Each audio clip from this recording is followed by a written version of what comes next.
Hello viewers, स्वागत है आपके अपने यूट्यूब चैनल मेवाड़ी एस में। दोस्तों, आज हम संविधान और राज्य व्यवस्था के अंतर्गत मौलिक अधिकारों से संबंधित आर्टिकल 14 को पढ़ेंगे। आर्टिकल 14 समानता के अधिकार यानी राइट टू इक्वलिटी की बात करता है। इसमें हम समझेंगे कि आर्टिकल 14 में किस समानता की बात की गई है। दोस्तों, उम्मीद है आपको यह क्लास बेहद पसंद आएगी। दोस्तों, भारतीय संविधान के भाग 3 में अनुच्छेद 14 से लेकर 18 तक समता के अधिकार राइट टू इक्वलिटी की बात की गई है। इसमें आज हम अनुच्छेद 14 के तहत क्या समानता दी गई है यानी क्या किस समानता की बात की गई है उसके बारे में हम यहाँ पर पढ़ेंगे। हमारा संविधान अनुच्छेद 14 के तहत लिखता है कि राज्य किसी भी व्यक्ति को भारत के राज्य क्षेत्र के भीतर विधि के समक्ष समानता इक्वलिटी बिफोर लॉ एवं विधियों का समान संरक्षण इक्वल प्रोटेक्शन ऑफ लॉ से वंचित नहीं करेगा। समझना है यहाँ पर राज्य को और व्यक्ति को, विधि के समक्ष समानता को और विधियों के समान संरक्षण को। ठीक है, राज्य को समझते हैं हम किस राज्य की बात की गई है। यहाँ पर आर्टिकल 12 में जो राज्य की परिभाषा दी गई है उस राज्य को यहाँ पर लिया गया है। उम्मीद है आप आर्टिकल 12 को अच्छी तरह से पढ़ेंगे। ठीक है, और व्यक्ति का तात्पर्य यहाँ पर यह है कि भारतीय नागरिक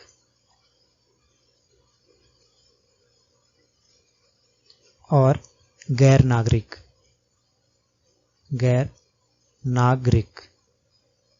ठीक है, विदेशी व्यक्ति। इसका तात्पर्य है आर्टिकल 14 के तहत जो समानता का अधिकार दिया गया है वह केवल भारतीय नागरिक को न होके किसी विदेशी व्यक्ति को भी है, बशर्ते वह व्यक्ति भारत के राज्य क्षेत्र के भीतर रह रहा हो। ठीक है, अब हम समझते हैं कि विधि के समक्ष समानता इक्वलिटी बिफोर लॉ से क्या तात्पर्य है। विधि के समक्ष समानता ब्रिटिश परंपरा से लिया गया है। ठीक है, इसको ब्रिटिश परंपरा से लिया गया है जो एक नकारात्मक अवधारणा है।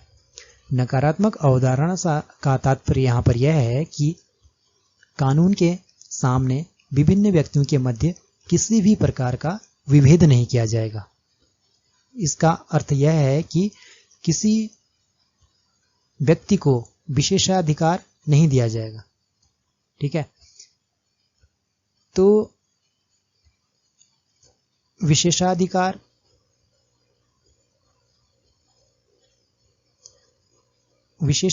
से तात्पर्य यहाँ पर है कि सबल के पक्ष में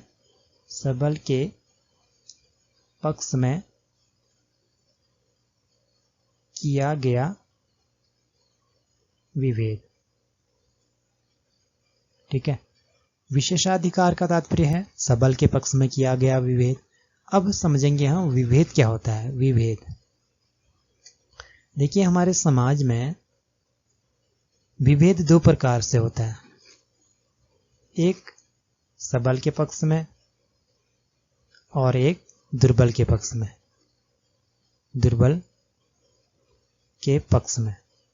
ठीक है, दो प्रकार से विभेद होता है। सबल के पक्ष में विभेद को हम सबल के पक्ष को विभेद में हम ले सकते हैं कि जैसे वर्ण व्यवस्था को ले सकते हैं यहाँ पर, वर्ण व्यवस्था, और दूसरा ले सकते हैं हम स्त्री पुरुष संबंध। ठीक है, वहीं कर व्यवस्था का दुर्बल के पक्ष में ले सकते हैं हम कर कानून को। अब समझते हैं हम सबल के पक्ष में विभेद कैसे है। देखो, प्राचीन काल में वर्ण व्यवस्था मौजूद थी जिसमें ब्राह्मण, क्षत्रिय, वैश्य और शूद्र आते थे। इसमें जो ब्राह्मण होता था वह सबल था क्योंकि उसकी सामाजिक प्रतिष्ठा अधिक थी, लेकिन उसको प्रतिष्ठा थी उसकी, लेकिन उसे और भी अधिकार अन्य की तुलना में अधिकार दिए गए थे। वह सबल था लेकिन उसको फिर भी और अधिकार दिए जाते थे। यह हुआ सबल के पक्ष में विभेद। ठीक है, ऐसे स्त्री पुरुष संबंध है, जैसे पहले प्राचीन काल में क्या था कि शिक्षा का अधिकार अधिकतर पुरुषों को हुआ करता था और संपत्ति का अधिकार भी पुरुषों के पास था। तो इससे क्या होता है कि इससे समाज में असमानता इससे बढ़ती है। ठीक है, समानता विरोधी होता है। विशेषाधिकार क्या है? विशेषाधिकार एक प्रकार का समानता विरोधी है। समानता विरोधी है। इससे क्या होता है? असमानता को बढ़ावा मिलता है। और दुर्बल के पक्ष में विभेद कर कानून, यह एक सकारात्मक अवधारणा है। क्यों? क्योंकि जिसका अधिक जो व्यक्ति अधिक इनकम करेगा उससे क्या होता है? उससे टैक्स भी अधिक लिया जाता है। और जिस व्यक्ति की इनकम कम है उससे टैक्स भी कम लिया जाता है। इससे क्या होता है कि जो सबल है वह और सबल न बने, बल्कि जो गरीब है उसको उस अमीर के बराबर लाने का प्रयास किया जाता है। इसलिए यह एक सकारात्मक पक्ष है। एक ब्रिटिश विचारक थे डायसी ने एक कॉन्सेप्ट दिया था जिसको बोला जाता था कि उन्होंने रेक्स लेक्स यह अवधारणा दी थी। इसमें रेक्स का तात्पर्य यहाँ पर किंग और लेक्स का तात्पर्य है लॉ। ठीक है, किंग इज लॉ। और जब उन्होंने कहा था कि राजतंत्र में, जब राजतंत्र हुआ करता है, राजतंत्र में राजा का शासन ही सर्वोपरि होता है, यानी रेक्स लेक्स कहा। जब कानून का, उन्होंने कहा कि जब कानून का शासन आता है उसमें रेक्स लेक्स ना होके क्या हो जाता है? लेक्स रेक्स, यानी लॉ इज किंग। ये कहाँ होता है? यह लोकतंत्र में होता है, लोकतंत्र में। ठीक है, डायसी ने अपने कॉन्सेप्ट या जो उनका विचार था, उन्होंने कहा था कि कानून का शासन होता है लोकतंत्र में, और लोकतंत्र में क्या होता है? लॉ इज किंग, यानी कानून के ऊपर कोई नहीं होगा। और राजतंत्र में क्या होता है? राजतंत्र में राजा का कानून ही, जिस राजा ने जो बोल दिया वह कानून हो गया, यानी राजा का कानून ही सर्व प्रमुख है। लेकिन लोकतंत्र में कानून के ऊपर कोई नहीं है। इससे क्या निकलता है? इससे कानून का शासन, यानी कानून को वहां पर क्या सर्वोपरि माना गया है। ठीक है, इसलिए विधि के समक्ष समानता क्या है? कानून का शासन है, यानी यहां पर कानून को ही सर्व प्रमुख माना गया है। अब हम समझते हैं विधियों के समान संरक्षण यानी इक्वल प्रोटेक्शन ऑफ लॉज को। जिस प्रकार से विधि के समक्ष समानता एक नकारात्मक अवधारणा थी, उसी प्रकार विधियों के समान संरक्षण में इसको एक सकारात्मक अवधारणा माना गया है। सकारात्मक अवधारणा से यहाँ पर तात्पर्य है कि समान परिस्थितियों में समान व्यवहार करना।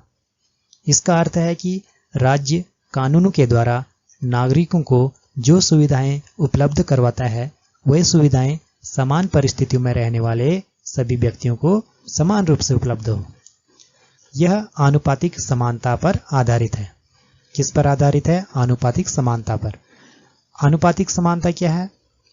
आनुपातिक समानता का तात्पर्य यहाँ पर समान जनों के साथ समान व्यवहार करना और असमान जनों के साथ असमान व्यवहार करना, इसको बोला जाता है आनुपातिक समानता। और इक्वल प्रोटेक्शन ऑफ लॉज, विधियों के समक्ष समानता, विधियों के समान संरक्षण को कहां से लिया गया है? अमेरिका से लिया गया है। इसको कहां से? यूएसए से लिया गया है। जिस प्रकार से विधि के समक्ष समानता को ब्रिटिश परंपरा से लिया गया है, उसी प्रकार विधियों के समान संरक्षण को अमेरिका के संविधान से लिया गया है।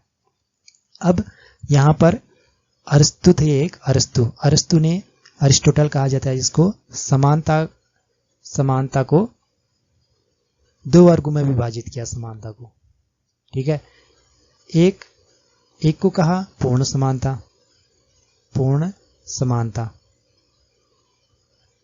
एक को कहा था आनुपातिक समानता, आनुपातिक समानता। ठीक है, पूर्ण समानता का तात्पर्य क्या होता है? अरिस्तु ने कहा था कि पूर्ण समानता का तात्पर्य सभी जनों के साथ समान व्यवहार करना, सभी जनों के साथ समान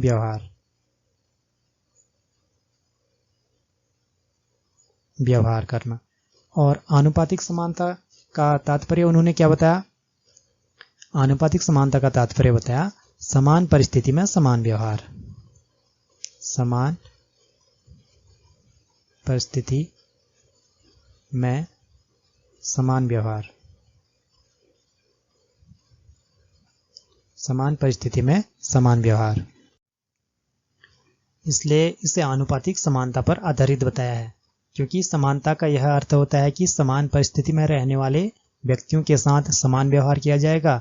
इसमें यह भी अंतर्निहित होता है कि यदि परिस्थितियां असमान हैं तो व्यवहार असमान हो सकता है, लेकिन असमान व्यवहार के माध्यम से सदैव वंचित वर्ग को फायदा पहुंचाया जाएगा, सबल वर्गों को नहीं।